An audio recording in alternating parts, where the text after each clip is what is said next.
좋은 본보기, 나쁜 본보기라는 제목으로 하나님 말씀을 전하도록 하겠습니다. 우리나라가 해외에 자유롭게 여행할 수 있는 기회가 생겨서 코로나 이전까지는 참 많은 사람들이 해외여행을 다녀왔습니다. 코로나 때문에 잠시 주춤했던 것을 최근엔 다시 해외여행으로 많이 나간다고 합니다. 저도 돌이켜보니까 해외에 나간 지가 나간 곳이 16군데인가 18군데 정도 나라를 다녀왔습니다. 가면서 그 나라에 계속 머물고 있는 건 아니었지만은 우리 한국 사람들을 심심찮게 만나기도 합니다. 특별히 우리 같은 한국 사람으로서 해외에 나가는 건 자유로운데 해외에 나가서 불성사나운 그런 잘못된 행동들, 꼴물견이라고 그러죠. 그런 것들을 하는 모습을 볼 때마다 우리 한국 사람 전체가 욕을 얻어먹기도 합니다. 한 사람을 통해서 좋은 이미지를 가질 수도 있지만 또 한 사람을 통해서 그 같이 소속되어 있는 공동체가 욕을 얻어먹게 되는 경우가 많습니다. 우리 기독교도 하나님께서 교회를 세우셔서 이 세상의 빛과 소금의 역할을 감당하라는 참으로 귀한 세상 사람들에게는 본이 되어야 될 교회입니다.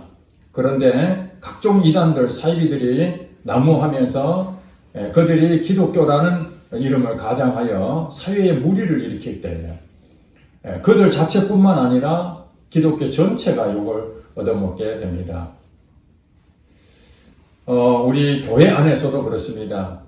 하나님께서 성도들을 잘 섬기라고 양들을 보살펴라고 대신 사명을 주신 이 목회자들이 교회를 정말 은혜롭게 은퇴할 때까지 최선을 다해서 교회를 섬기면 좋을 텐데 그러지 아니하고 무리를 일으킨다든지 자기의 사심을 가지고 욕심을 부리고 그래서 교회 공동체가 매우 어려워지는 그런 일들이 많습니다.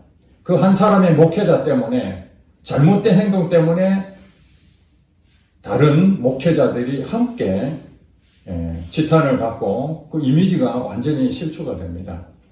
제가 어렸을 때는 목회자에 대해서 존중함이 얼마나 컸는지 모릅니다. 왜냐하면 그 당시에 그 목회자들은 정말 자기의 그 마음과 자기 생명과 자기의 모든 것을 다 하나님께 헌신하는 마음으로 교회를 섬겼습니다.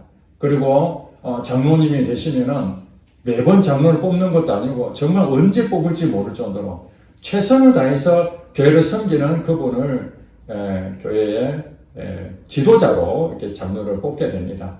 장로가 됐던 그분도 정말 하나님 앞에 더 겸손해지려고 그러고 또 그 장로를 뽑아준 이 성도들도 정말 존중하고 존경의 마음을 가졌습니다.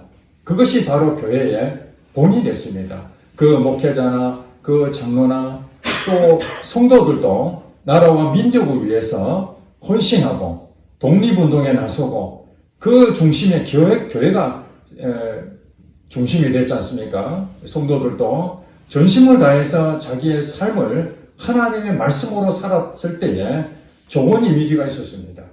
그 당시에는 기독교인들이 많지 않았습니다.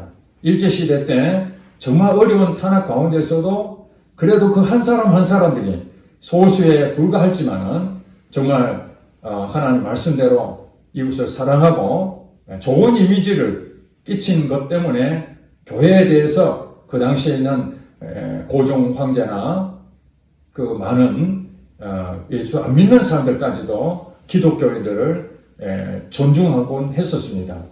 그것이 지금까지 내려와서 다른 사람들은 죄를 범해도 기독교인이 죄를 범하면 교회가 그랬으면 되겠느냐?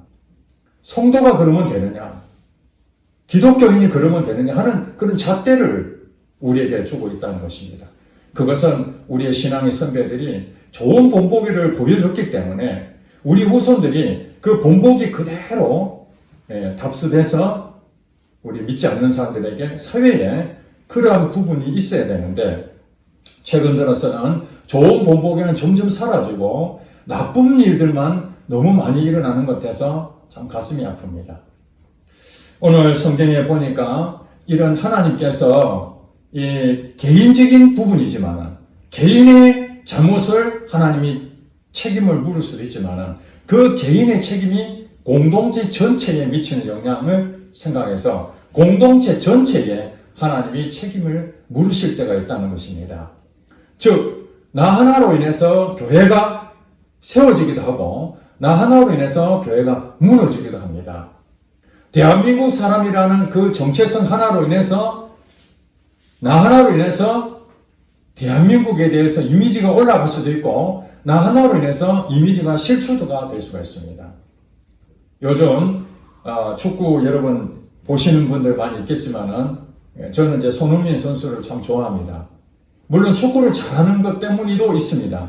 그러나 그가 우리나라 국민으로서 해외에 그 한 클럽의 주장이기도 하지만은 그 못하는 사람들을 격려해주고 그 어린 사람들을 다시 힘을 북돋아주는 그 주장으로서 역할을 참 유럽 사회에서는 있을 수 없는 개인주의가 팽배하지 않습니까? 실력으로 모든 것을 가늠하는 그들에게 인정과 배려와 또 이렇게 섬겨주는 그런 주장의 역할을 한다는 것. 그것이 대한민국이라는 그 손흥민 선수 때문에 우리 한국의 이미지가 얼마나 높아졌는지 모릅니다. 반대로 실력은 있고 참 모든 것에 갖춰 있고 존경받을 만한 그런 그 재능이 넘친다 하더라도 그의 사생활이 정말 부끄럽고 잘못된 일을 저지를 때에 그 한 사람뿐만 아니라 그가 소속되어 있는 클럽과 또 국적까지 요거도 먹는다는 것을 우리가 알 수가 있습니다. 특별히 우리 예수 믿는 사람들은 하나님이 부르신 성도입니다. 하나님께 영광을 돌려야 되는 것이 우리의 사명입니다. 그래서 하나님께서 우리에게 그 사명을 감당하는 참 놀라운 기적 같은 또 많은 것을 베풀어 주시고 복을 주시는데 우리는 어떻게 살아야 될 것인가? 좋은 본보기가 될 것인가? 아니면 나쁜 본보기가 될 것인가? 하는 것은 우리 자신에게 달려 있습니다. 하나님은 우리에게 구원하는 것은 우리 스스로는 할 수 없습니다. 하나님의 은혜입니다. 전적인 하나님의 은혜에서 우리가 불신자의 삶에서 하나님 믿는 성도의 삶으로 왔습니다. 신분이 바뀌었습니다. 이렇게 신분이 바뀐 우리들은 뭐냐면 이제는 하나님의 말씀으로 살아가는 그 일이 하나님께 영광이 되는 것입니다. 그런 점에서 오늘 본문 말씀은 우리에게 굉장히 중요한 본보기가 될 것입니다. 7장 1절에 보니까 이스라엘 자손들이 온전히 바친 물건으로 말미암아 범죄하였으니 범죄했다라는 상황을 오늘 본문은 말하고 있습니다. 그 이유에 대해서 설명합니다. 이는 이스라엘 자손들이 범죄했다라는 부분에서 뭐 때문에 범죄했느냐 거기에 대해서 유다 지파 세라의 증손 삽디의 손자 갈미의 아들 아간이라는 사람이 온전히 바친 물건을 가졌습니다. 여호와께서 이스라엘 자손들에게 진노하십니다. 여기서 여러분 1절에 뭔가 좀 특별하다는 것을 느끼지 않습니까? 여기에 이스라엘 자손들이 온전히 바친 물건을 말미암아 범죄하였으니 이렇게 설명했습니다. 이스라엘 공동체가 죄를 범했다는 것입니다. 그러면서 그 죄가 어떤 죄냐 하니까 아간이 하나님께 사실은 여호수아를 통해서 이스라엘 백성들이 이제 광야에서 가나안 땅을 들어가게 됩니다. 가나안 땅을 정복하라고 하나님 말씀하셨습니다. 정복할 때에 그 모든 물건을 이렇게 탈취물이 생길 거 아니겠습니까? 사람들은 진멸하고 물건들을 탈취한 그 물건이 하나님께 온전히 바친 물건이 되는 것입니다. 하나님 것입니다. 소유가 누구 것이라고요? 하나님 것입니다. 그러니 하나님 것은 손을 대면 안 되죠. 하나님 것을 내가 손을 댔다는 것은 도둑질하는 것이 되는 것이죠. 그렇기 때문에 여기서 보니까 이스라엘 백성들이 하나님 말씀으로 순종하여 물건을 이제 다 탈취했습니다. 이건 하나님 것입니다. 내 것이 아닙니다. 그런데 그 안에 탐나는 것들이 얼마나 많이 있었겠습니까? 가나안 족속 땅에 여리고성에 있었던 그 모든 걸 탈취했는데 그 중에 한 사람 아간이라는 사람이 온전히 바친 물건의 일부를 이렇게 훔친 것입니다. 이스라엘 전부가 훔친 것이 아닙니다. 단 한 사람입니다. 아간이라는 사람이 그 물건을 훔쳤는데 어찌된 영문인지 아간 한 사람이 잘못했다 이렇게 말하지 않고 이스라엘 자손들이 죄를 범했다 이렇게 얘기합니다.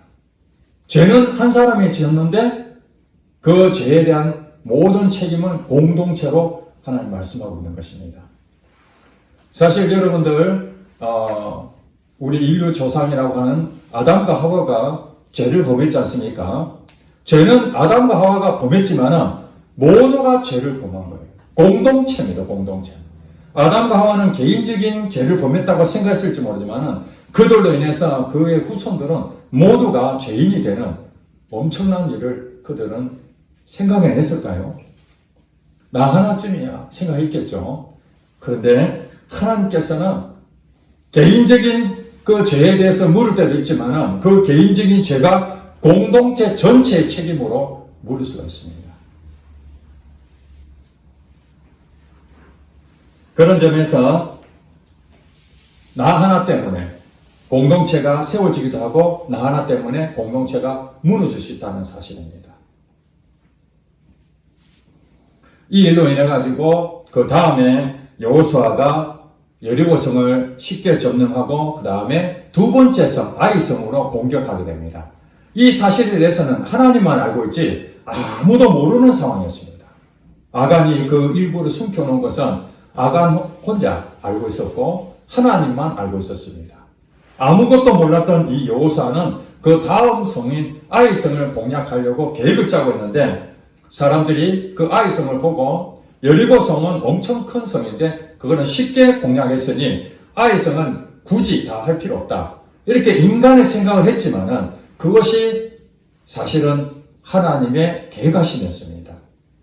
오늘 본문의 내용에 보면 그게 나옵니다. 아이성에 2,3천 명만 보내면 충분히 이길 수 있다 해서 여호수아는 하나님께 묻지도 않냐고 그대로 실천합니다. 그랬더니 가서 완전히 참패를 당하고 오히려 갔던 군사들이 36명이나 죽는 그런 사건이 생기게 됩니다. 작은 성 하나도 정복할 수 없는 자기들의 그 무능력함을 적나라하게 알게 된 것이죠. 여리고성이 강하다 할지라도 하나님께서 역사하셔서 무너뜨린 것을 그들은 그 앞에 있었던 일을 깜빡 잊었던 것 같아요. 자기 현실을 그대로 자각하고 여호수아가 그때 알았습니다. 하나님 잘못했습니다. 이게 어떻게 된 것입니까? 이대로 가가지고는 가나안 땅을 정복하기가 너무 어렵다고 할 때에 하나님께서 드디어 말씀하십니다. 온전히 바친 물건에 손댄 자가 있다. 그를 찾아내라. 거기에 벌을 줘라. 그래서 여호수아가 알게 된 것이죠. 여호수아는 그 내용을 전혀 몰랐습니다. 왜 아이성을 정복할 수 없었을까? 물론 하나님께 묻지 않는 그런 잘못도 있었지만 하나님께서는 숨겨져 있는 아간의 죄를 드러내기 위해서 아이성을 공격할 때 실패하게 만드셨다는 것입니다. 그렇습니다. 우리 개인적인 죄와 우리 공동체의 죄에 대해서 하나님은 알고 계시는데 우리들이 그것을 쉽게 생각할 수 있습니다. 본인만 알고 있을 수 있습니다. 설마 누가 보겠어? 아간도 그렇게 생각했지 않겠습니까? 아무도 모르겠거든요.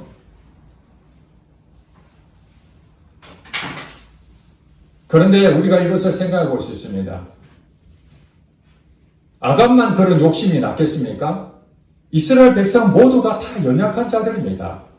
이스라엘 백성들이 전부 다 신앙이 훌륭한 사람들이 아닙니다. 믿음이 강한 사람들이 아닙니다. 여호수아 갈렙 정도는 그래도 1세대로서 믿음의 반석까지 세워진 자라고 우리가 여길 수 있지만은 이제 여기에 들어왔던 가나안 땅에 들어온 사람들 1세대는 다 죽고 그 후손들 2세대들이 오게 된 것입니다. 홍해를 경험이 거의 전무할 정도로 이 2세대들이 참 믿음이 그렇게 훌륭하지 못한 상태거든요. 그렇기 때문에 아간처럼 다 욕심을 부릴 수 있는데 그래도 여호수아의 말을 듣고 하나님 말씀을 듣고 그들은 순종했습니다. 단 한 사람 아간만 그 욕심을 그대로 실천했던 것이죠. 우리가 그걸 알아야 됩니다. 우리가 연약하기 때문에 죄를 지을 수가 있습니다. 그렇지 않습니까? 우리가 강하면은 당연히 이길 수 있겠죠. 그러나 어떤 부분에서는 강할 때도 있지만 어떤 부분은 우리가 연약한 부분이 있습니다. 그 연약함을 통해서 넘어지기도 하고 실패할 수도 있고 죄를 범할 수가 있습니다.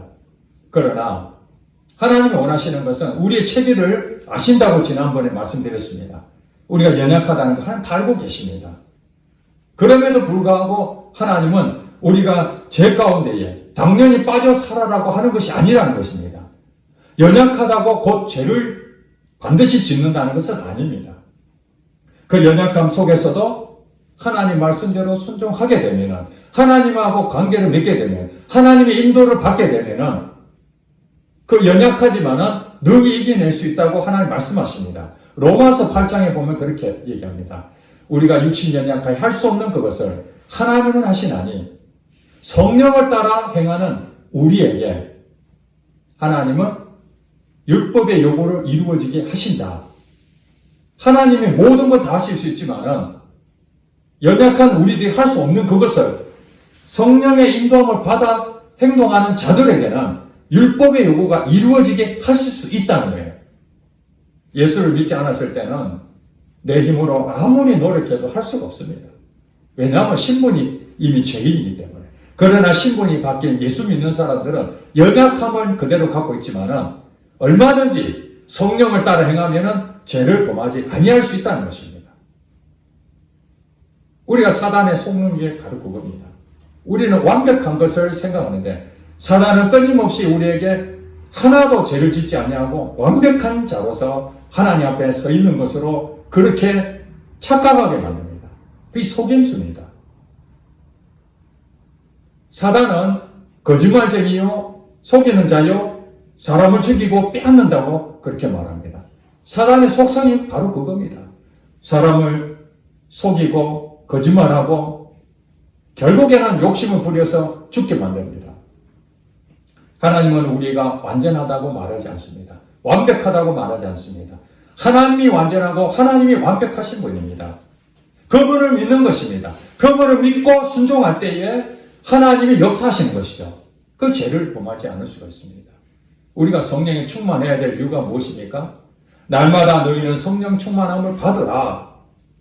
이것이 바로 우리 예수 믿는 사람들에게 하나님께서 너가 죄에 쏠리지 아니하고 속지 아니하고 영적 능력을 가질 수 있는 유일한 방법은 성령을 통해서 너는 거룩해질 수 있다. 지금 이 아간이 바로 그 부분에서 다 범죄하는 것이 아니지 않습니까? 아간은 지도자가 아닙니다. 평범한 이스라엘 백성 중에 한 사람입니다. 대략 한 200만 명 정도가 이스라엘 백성들이 공동체가 형성이 됐다고 그렇게 보여지는데 단지 아간 하나만 그 죄를 범했다는 얘기는 다 연약하지만은 아간 혼자 그 욕심을 부렸던 것을 하나님께서는 거룩하지 아니한 공동체를 하나님께서 알려주기 위해서 여러분 우리가 거짓말하지 않는 적이 있습니까? 아무도 없습니다. 저도 거짓말할 때가 있고 여러분도 거짓말할 때가 있을 것입니다. 궁색할 때에 내가 불이익을 당할 때에 내가 어려움을 당할 때에 그때 당연히 거짓말을 하게 되겠죠. 그리고 내가 좀 편하게 되면은 욕심을 부릴 때가 있죠. 내가 연약한 부분이 있으면 그걸 통해서 사단은 계속 끊임없이 공격해 들어옵니다. 그 연약함을 통해서 속이는 것입니다. 내 생각을 자꾸 다른 방향으로 가게 됩니다. 하나님 방향이 아니라 사단이 인간의 생각, 본성을 가지고 있기 때문에 그 본성의 생각으로 가도록 유도합니다. 그러나 사단은 유도할 뿐이지 그걸 행동하게 만드는 것은 내 자신입니다. 아간도 마찬가지입니다. 자기는 물건을 훔치려고 생각하지 않았는데 어떻게 해서 물건을 훔쳤습니까? 어느 날 보니까 집에 물건이 와 있습니까? 택배 배달하듯이 주문도 안 했는데 물건이 와 있어요. 그럼 여러분 어떻게 됩니까? 그건 내 것이 아니니까 반품해야 되죠. 주문을 했으니까 물건이 온 거예요. 마찬가지로 그 물건을 보고 탐을 냈고 그 탐을 내게 만든 자는 사단일지라도 그 물건을 숨기는 자는 나 자신입니다. 근데 중요한 것은 이제 가나안 땅에 이스라엘 백성들이 들어가서 하나님 나라를 세워야 될 중차대한 사명을 갖고 들어왔습니다. 이제 시작하는 겁니다. 하나님 나라가 수백 년 동안이나 아브라함을 통해서 너의 자녀들을 통해서 너희 후손을 통해서 내 나라를 큰 민족을 이루겠다. 그 약속이 드디어 가나안 땅에 입성하면서 시작이 되는 것입니다.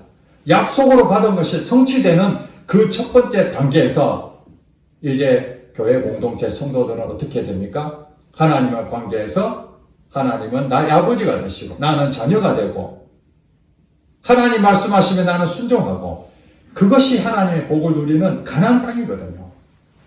그 가나안 땅은 세상의 방법이 아니라 하나님 방법대로 사는 것입니다. 하나님과 나와 관계가 아담과 하와의 관계처럼 끊어지는 관계가 아니라 이제는 회복되고 서로 하나가 돼서 서로 기쁨을 누리고 사실 가나안 땅이야말로 에덴 동산이 되어야 되는 것입니다. 에덴의 뜻이 무엇입니까? 기쁨이라는 뜻입니다.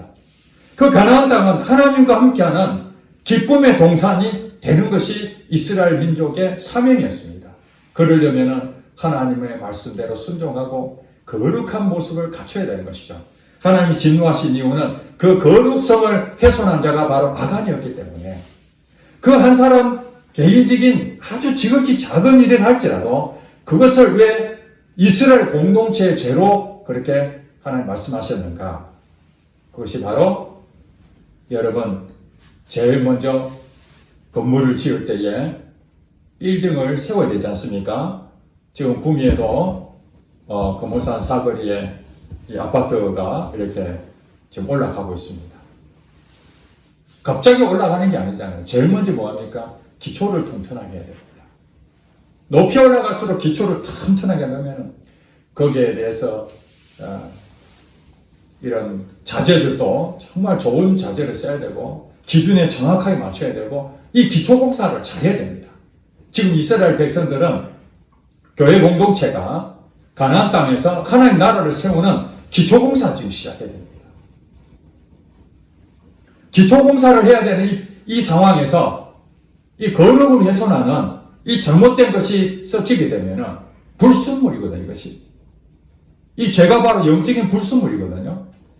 우리 자재도 온전한 그것을 잘 믹스해서 시멘트와 또 이 모래와 물과 이런 잘 배합을 해야 되는데 돈 좀 아끼려고 그 잘못된 걸 섞여버리면 지금 당장에는 건물처럼 보이지만 그것이 나중에 부식이 되고 삭아서 무너지는 그런 요인이 되는 것처럼 아간이 저질렀던 그 행동은 영적인 불순물을 줌으로써 이 교회 공동체의 기초가 나중에 완전히 무너지게 되는 거죠. 아간이 만약에 그 죄를 범한 것을 하나님께서 개인 죄로 물어보려고 아무렇지 않게 넘어갔다면 다음에 어떤 일이 생길까요? 아이성뿐만 아니라 그 외에도 7 족속이 있는데 가는 곳마다 그들을 진멸하고 물건을 탈취해서 하나님께 온전히 바쳐야 될 것입니다. 그 바친 걸 보고 아간처럼 그런 행동하지 말라는 법이 있겠습니까? 사람의 본성이 욕심을 가질 수밖에 없고 그래서 나도 좀 숨겨놓고 이 사람도 숨기고 나중에 보니까 다 해먹은 거예요. 여러분 회사도 마찬가지입니다. 회사도 재정이 투명해서 그것이 잘 이렇게 가야 되는데 정리 맡았던 사람이 그 횡령하는 부분에서 처음에 그것을 조금 쓰기도 하고 재정적으로 어려움이 있으니까 그걸 조금 더 쓰다 보니까 뭐 관리하는 사람도 없고 그걸 이 사람만 그렇습니까? 또 다른 직원들도 야, 저 친구도 해먹는데 나도 해먹자 해서 자재를 팔아먹기도 하고 제가 예전에 사업하면서 거래처에 그런 경우가 많이 있었어요. 어느 회장님이 정말 납품을 해서 돈을 많이 버는데 계속 적자가 나는 거예요. 왜 그런가? 나중에 보니까 자기 밑에 있는 바로 이 간부급이 자재를 납품을 할 때 우리가 말한 100개를 납품하면은 장부상에 150개, 그러니까 150개를 밖으로 빼놓고 장부에는 100개로 해놓고 50개를 자기가 첩보고 하는 거예요. 실제로 물건은 150개를 가져가고 장부에는 100개만 기록하고 50개는 자기가 딴 데 가서 팔아먹는 거죠. 그걸 나중에 회장님이 알고 그분을 이렇게 정리해고를 했죠. 그렇습니다. 그걸 그냥 그대로 묵과하고 놔둬버렸으면 어떻게 됩니까? 아, 저분도 했는데 뭐 나도 뭐 이러면서 그 회사는 망하기 일쑤입니다. 기강을 세우기 위해서는 본보기가 필요하죠. 과거에 전두환 정권 시절에 초창기 때 정의사회 구현이라는 그 표호를 내걸었습니다. 저희 때는 그것이 경찰서마다 다 이렇게 붙여놨대요. 정의사회 구현. 그러다 보니까 시내에 불량배들이 많이 있었습니다. 좋지 못한 폭력배들이 많아가지고 일망타진하기 위해서 그들 길거리에 배회하고 있는 이 불량배들을 다 잡아서 교육을 시켜라. 이래서 삼청교육대를 만들었습니다. 삼청교육대에 잡혀간 사람들이 얼마나 많았겠습니까? 물론 그 중에서 실적 때문에 정말 잡혀가서는 안 될 소수, 우리가 말하는 참 선량한 시민들까지도 아무 영혼 없이 그냥 잡혀가는 경우가 많이 있었습니다. 그러나 대부분은 불량배들이 거기에 다 갔죠. 사회에서 그래도 한 칼 하던 그런 자들이 삼청교육대로 잡혀왔는데 그들이 말을 잘 듣겠습니까? 조교가 다 같이 집합해라면 집합도 안 하고 또 질서를 지키라 질서를 안 지킵니다. 왜냐하면 그들이 질서하고 관계가 없던 자들이기 때문에. 그때에 조교가 한 사람을 질서를 잡기 위해서 본보기로 한 사람을 강력한 체벌을 하게 됩니다. 사람들 전체 보는 앞에서 완전히 군합바로 짓밟아버리고 그 한 사람이 완전히 누가 보더라도 이거는 뭐 엄청난 그 힘든 상황을 만들어버리죠. 거의 죽기 직전까지 만들어버리면 그 보던 사람들이 깜짝 놀라는 것입니다. 나도 말 안 들으면 어떻게 된다고요? 저와 같이 되는구나. 그 다음부터 조교가 말 한마디 하면 일사불란합니다. 왜 그렇습니까? 그 한 사람이 어떤 피해를 보는지를 자기 눈에 똑똑히 봤거든요. 그렇게 해서 정리를 하곤 했습니다. 저도 소위 달고 자대에 배치를 했는데 그 대원들이 소위를 사람 취급이나 합니까? 병장은 소위를 장교로 취급도 안 합니다.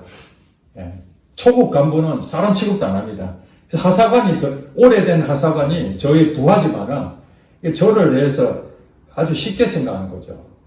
제가 이제 당직 사관이 되어서 우리가 막 부대 가면은 저녁에 점호를 해야 됩니다. 아침에도 점호를 해야 되고 저녁에도 점호를 해야 됩니다. 점호할 때에 그 보고를 하게 됩니다. 하사관이 제 앞에 나와서 총원 몇 명, 그래서 내무반보도 번호를 다 매기고 이상 없다. 이걸 보고를 하는 거죠. 그런데 이 하사관이 저에게 앞에 딱 서서 보고를 하는데 내무반에서 소리가 막 시끄럽고 이 점호 시간에는 굉장히 경건해야 되거든요. 보고를 해야 되는 입장이니까. 근데 초급 간부였던 제가 서 있으니까 만만하게 보고 그래도 좀 고참 이런 그 장교가 하면은 말을 듣는데 초급 간부는 전혀 생각지도 않으니까. 그리고 보고하는 자세도 보니까 이 하사관도 똑같은 자세인 거예요. 저를 아주 무시하듯이 그냥 뭐 의식적으로 그렇게 보고하는 거예요. 그때 제 생각을 했었습니다. 야, 이렇게 해가지고 기강을 잡을 수 없겠구나. 내가 독한 마음을 저들에게 보여주지 아니하면은 지금 이 내무반에 있는 대원들을 통제를 할 수 없겠구나. 여러분 아시다시피 해병대는 보통 군인이 아니잖아요. 특수부대잖아요. 그들도 사회에서 그래도 어깨 힘주고 좀 놀아봤던 자들이 대부분이다 보니까 저같이 순진한 자는 갖고 놀기 딱 좋죠. 그래서 제가 고민하다가 원래 저는 그런 자가 아닌데 이 본보기를 하나 보여야 되겠다. 그렇게 해서 보고하고 있는 그 하사관에 촛대뼈를 한번 깠습니다. 그 완전히 이제 순간적이었습니다. 촛대뼈를 탁 깠는데 그 하사관이 엄청난 고통 속에서 그냥 바로 쓰러졌습니다. 큰 소리를, 악 소리를. 그랬더니 거기에 떠들고 있던 내무관 속에서 다 들었던 모양이에요. 그러면서 제가 점호 다시 하라고 탁 하고 딱 소대장실에 들어갔습니다. 한 20분 있다가 다시 나와서 제가 점호를 다시 하는데 쥐죽은 듯이 조용한 겁니다. 소리도 없이 보고도 정확하게 하고 일사분란하게. 그 다음에 어떻게 된 줄 아십니까? 제가 점호만 하면은 사람들이 긴장을 하고 벌벌 떨고 왜 촛불에 까일까봐. 원래 제가 그런 사람이 아니었는데 그때 왜 그랬는지 나중에는 그 하사관에 그 사과를 했습니다. 이것이 바로 본복이라는 것이죠. 질서를 잡기 위해서, 기강을 세우기 위해서 하나님께서는 이스라엘 백성들을 너무너무 사랑합니다. 이스라엘 백성들이 가나안 땅에 들어가가지고 잘못된 죄를 엄청나게 범할 것을 다 알고 계시기 때문에 이대로 풀어줬다가는 이스라엘 공동체가 정복하기도 전에 정복을 당하는 일이 생길 것 같은 거예요. 가나안 땅이 만만한 게 아니잖아요. 그 강대한 저들을 이길 수 있는 방법은 하나님 말씀대로 거룩성을 가지고 있어야 저들이 볼 때, 야, 하나님 믿는 자는 다르구나. 우리는 이방신을 믿어도 정말 되는 게 하나도 없는데 하나님 믿는 백성들은 저렇게 연약하고 부족하고 능력도 없는데 어떻게 저렇게 잘 될 수가 있지? 어떻게 저렇게 복을 받을 수 있지? 저들이 정말 하나님의 놀라운 기적을 체험하는 자들이구나. 이것이 하나님 원하시는 거거든요. 기독교인이 바로 그렇습니다. 숨겨져 있던 이 아간의 죄는 자기 혼자 이제 아무도 본 적 없으니까 괜찮을 거라고 생각했지만은 그렇지 않습니다. 하나님이 보고 계십니다. 여러분, 속인다는 것은 실질적으로 육신의 눈으로 아무도 안 볼 때 속인다고 생각하죠. 우리가 죄를 범할 때에 공개적으로 죄를 범하는 사람 누가 있겠습니까? 다 은밀한 가운데 합니다. 남들이 보지 않을 때 합니다. 밤에 합니다. 벌건 대낮에 죄를 범하는 자가 거의 없잖아요. 부끄러우니까. 그래서 남들이 보지 않을 때 그 죄를 범하고 숨겨둡니다. 그러나 여러분, 예수 믿는 사람들은 아셔야 됩니다. 예수 안 믿는 사람들은 자기 책임이지만은 예수를 믿는 사람들은 하나님이 다 보고 계십니다. 오늘 예진이가 기도할 때에 우리가 24시간 하나님을 늘 생각하지 못하고 살지만은 하나님은 우리를 24시간 다 보고 계신다. 맞지요? 하나님은 우리 24시간 눈동자처럼 주무시지 아니하시고 다 보고 계십니다. 아간이 숨기고 있는 그거 다 보고 계십니다. 그래서 하나님께서는 이 아간의 잘못을 드러내기 위해서 제비 뽑기를 하잖아요. 여러분, 제비 뽑는다는 것은 여기 나올 수도 있고 저기 나올 수도 있고 확률적인 얘기 아닙니까? 인간적으로 계산으로 마찬가지잖아요. 그런데 여기 어찌된 영문이지 아간을 딱 뽑는 것이 아니라 그 위에 보니까 유다지파가 뽑히고 그 다음에 세라가 뽑히고 삽디가 뽑히고 갈미가 뽑히고 그 아들 아간이 뽑히는 여러 차례의 제비 뽑기를 통해서 마지막 아간이 선택이 됩니다. 이 말이 무슨 말일까요? 한 번만에 뽑았다면 이거는 운이 정말 재수 없는 놈이 걸렸구나. 우리나라 속담에서 3-3번이라는 게 있지 않습니까? 한 번 뽑아가지고는 그걸 동의를 할 수가 없습니다. 3번 정도를 뽑아야 그래도 인정한다 하잖아요. 그런데 오늘 하나님께서 이 제비 뽑기 하는데 여러 차례 뽑은 상태에서 아간에 걸렸어요. 꼼짝말 안 해요. 본인도 마찬가지고 이스라엘 공동체도 이거는 분명히 하나님이 하셨구나. 그게 다 드러나게 됐죠. 여러분, 우리가 개인적으로 어떤 죄를 범하고 있을 때 여러분 스스로도 알 수도 있지만 모르고 지는 죄도 있습니다. 내가 죄가 아니라고 생각할 수 있습니다. 왜 나만 가지고 그래? 다른 사람도 다 그런 일을 하는데. 여러분 그렇잖아요. 우리 실업수당 받는 게 실업수당. 해고를 당해야 실업수당 받는 거 여러분 아시죠? 그런데 해고를 당하지 아니었는데도 불구하고 해고도 안 당했는데 내가 사표를 냈습니다. 그랬는데 사장님한테 얘기해서 나 해고했다고 그렇게 좀 조작 좀 해주세요. 그 이유가 무엇입니까? 실업수당을 받기 위해서.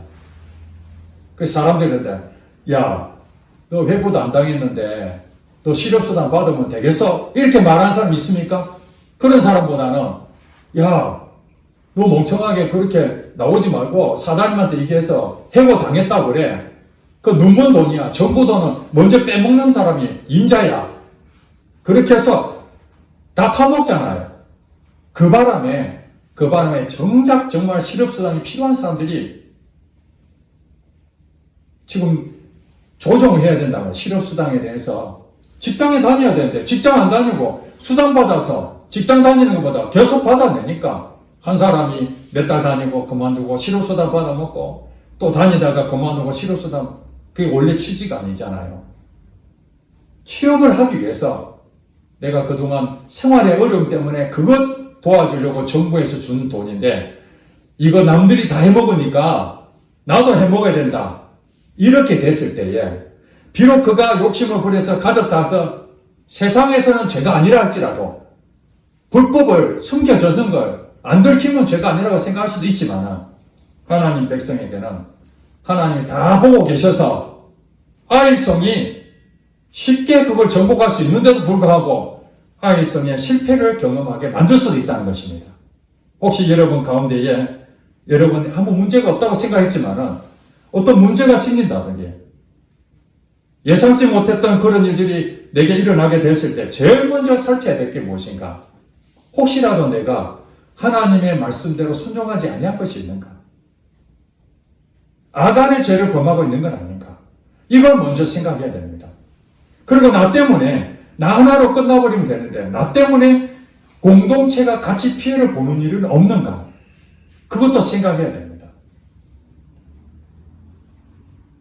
그렇기 때문에 사단은 끊임없이 나 연약한 부분을 통해서 죄를 범하게 만듭니다. 죄를 범하게. 교회를 무너뜨리기 위해서 가장 타겟트가 무엇입니까? 목사입니다. 목사. 그 목사 한 사람이 무너지면 이 교회 공동체는 다 무너집니다. 여러분, 스포츠 경기에서도 감독 한 사람이 그 선수들을 잘 관리할 때에 똑같은 선수인데 성적이 좋게 나타나는 경우가 있고 훌륭한 감독인데도 불구하고 아주 명장이죠. 재능이 뛰어납니다. 그럼에도 불구하고 그 선수들을 관리를 잘못해가지고 그 팀이 망가지는 경우가 있습니다. 그래서 하나님께서는 이 목회자에게 자기의 개인적인 것이 아니라 정말 이 성도를 살리기 위해서 하나님 마음으로 어떻게 살아야 될지 거기에 거룩한 부담을 갖는 거예요. 의사들은 병만 잘 고치면 됩니다. 그렇지 않습니까? 의사가 인격이 나빠도 수술 잘하고 그 질병을 정확하게 치료하면 사람들이 막 몰려옵니다. 그 사람이 좀 성격이 괴팍해도 그래도 명이니까 찾아갑니다. 그러나 교회 목사는 그것이 아닙니다. 하나님 말씀만 잘 전한다고 되는 것이 아닙니다. 그의 삶도 하나님의 삶으로 살아내야 되는 것이죠. 그러니까 목회자가 어려운 것입니다. 하나님께서 이 교회 공동체를 세우셨습니다.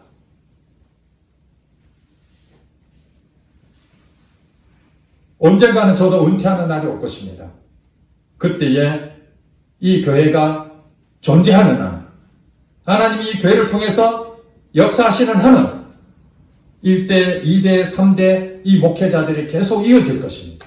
그때에 처음 시작했던 이 개척 교회의 기초를 단단하게 했던 그 부분에서 1대 목사라고 하는 저의 이름은 항상 그 밑에 있는 사람들은 저를 기억할 수밖에 없을 것입니다. 그러면서 그 당시에 1대 목사님은 교회에 어떻게 하나님의 말씀대로 살았는가? 좋은 본보기로 제가 있어야 되지 않겠습니까? 여러분도 마찬가지입니다. 여러분들도 이미 교회가 100년이 되고 수십 년이 되는 그 이어지는 신앙의 전통 속에서 여러분이 거기에 소속되어 있다면 이제 신앙의 선배들을 따라서 잘 신앙생활을 하면 됩니다. 그대로 물려주면 됩니다. 그런데 기초를 쌓아야 될 이 교회에 여러분들이 부르심을 받았다면 여러분들이 이 교회 공동체에 이제는 좋은 본보기로서 하나님이 이 교회에 사명을 주신 것입니다. 엄청난 일을 하라는 것이 아닙니다. 큰 일을 하라는 것이 아닙니다.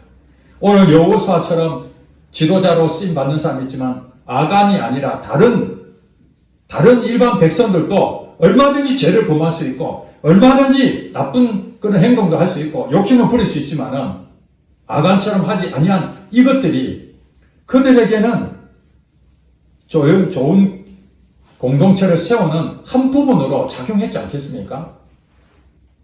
그렇습니다.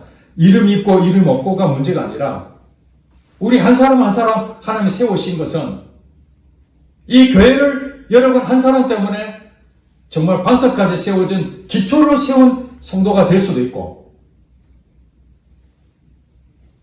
저도 마찬가지입니다. 목사로서 나 하나 때문에 다른 목회자들한테까지 이미지를 실추시키고 우리 교회 때문에 이 겨자씨 교회 때문에 다른 교회가 피해를 봤을 되겠는가? 겨자씨 교회를 생각하면은 정말 하나님의 교회입니다. 정말 교회가 참 다 무너지고 있지만은 겨자씨 교회는 진짜 하나님이 세운 교회 맞습니다. 이것이 영광이 아니겠습니까? 저도 마찬가지고 제가 두려운 것이 그렇습니다. 은퇴할 때까지 하나님께서 이 겨자씨 교회에 목사로서 세워졌는데 내 개인의 이익이 아니라 개인적인 생각 얼마든지 할 수 있죠. 저도 인간이기 때문에 얼마든지 개인적으로 남들처럼 자유롭게 무엇인지 할 수 있습니다. 그러나 나의 행동 거지 하나하나가 목회자들의 욕을 얻어먹고 우리 성도들에게 피해를 주고 이 겨자씨 교회를 이미지를 손상시킨다면 제가 하나님 앞에 얼마나 부끄러운 일이 되겠습니까? 마지막까지 하나님 이 목사가 변질되지 아니하고 성도들을 위해서 기도하고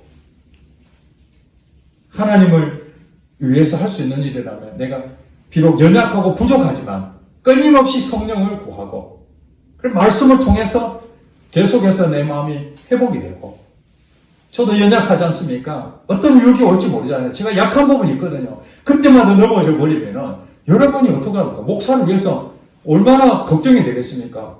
아이고 이 목사님은 하는 것마다 맨날 이렇게 넘어지고 걱정 끼치고 그렇지 않습니까? 성도들 때문에 목사가 위로해주고 격려해주고 이래야 되는데 성도들이 목사를 걱정하고 있어요. 이래서 되겠습니까? 우리 성도 한 사람들 정말 여러분들이 예수 안 믿는 사람을 위해서 기도해주고 격려해주고 품어줘야 되는데 예수 안 믿는 사람들이 교회 성도를 보고 걱정하고 있어요. 교회가 사회를 품어가고 또 리드해 가야 되는데 세상이 교회를 걱정하고 있어요. 이게 뭔가 잘못되지 않았습니까? 그렇습니다. 기초는 기강을 세워야 되고 질서를 세워야 되는데 그러기에는 많은 희생이 필요하고 헌신도 필요하고 여러분들이 그런 은혜를 주신 것입니다. 하나님.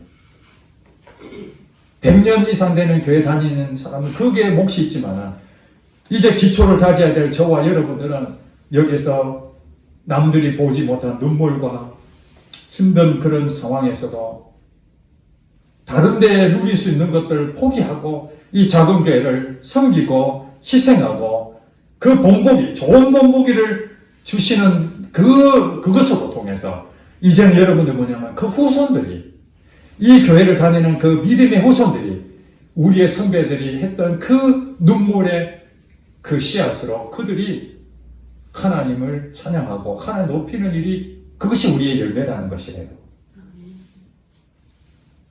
우리 시시하게 보면 안 됩니다. 여러분 한 사람이 얼마나 귀하게 여기시는지 모릅니다. 여러분 한 사람이 무너지면은 교회도 무너지는 것이고 한국교회도 무너지시는 것이고 여러분이 세워지면은 이 교회도 세워지고 한국교회도 세워집니다. 나쁜 본보기로 사람들에게 이름나는 것이 아니라 좋은 본보기로 하나님께 영광 돌리는 저와 여러분 되시기를 주님 축복합니다. 기도하겠습니다.